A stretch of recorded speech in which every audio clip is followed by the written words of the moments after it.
Des crimes mystérieux, un possible tueur en série dans la nature et un coupable idéal.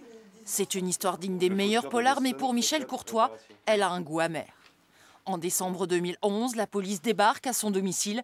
Suspecté du meurtre de son ex-maîtresse, il est placé en garde à vue et sous la pression.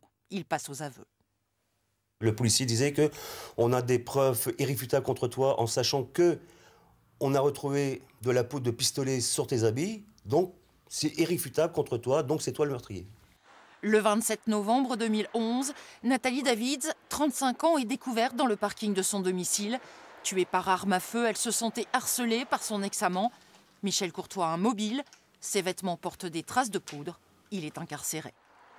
Sauf que 3 mois plus tard, alors qu'il est en détention à Fleury-Mérogis, un homme est abattu à Juvisy-sur-Orge dans le même parking que Nathalie Davids. 15 jours après, Ris-Orangis, Marcel Brunetto, 81 ans, est trouvé dans le hall de son immeuble, puis Grigny. Avril 2012, une mère de famille tuée toujours par arme à feu. 4 victimes abattues de sang-froid.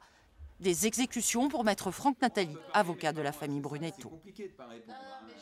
C'est un retraité de 81 ans qui est absolument sans défense, qui n'a jamais fait de mal à personne et qui va être exécuté d'une balle dans la tête, dans la nuque, par derrière.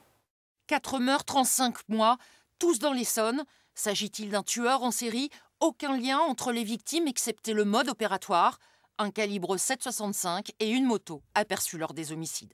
C'est précisément cette moto qui conduit les enquêteurs à Yoni-Palmiers. Le jeune homme de 33 ans nie, mais l'arme qui a servi dans les 4 meurtres est retrouvée à son domicile.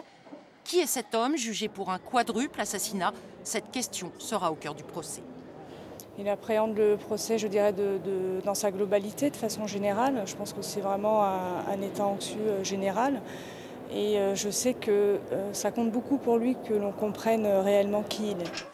Malgré les témoignages, éléments balistiques et scientifiques, Yoni-Palmiers nie toute implication dans les assassinats. Il encourt la réclusion criminelle à perpétuité.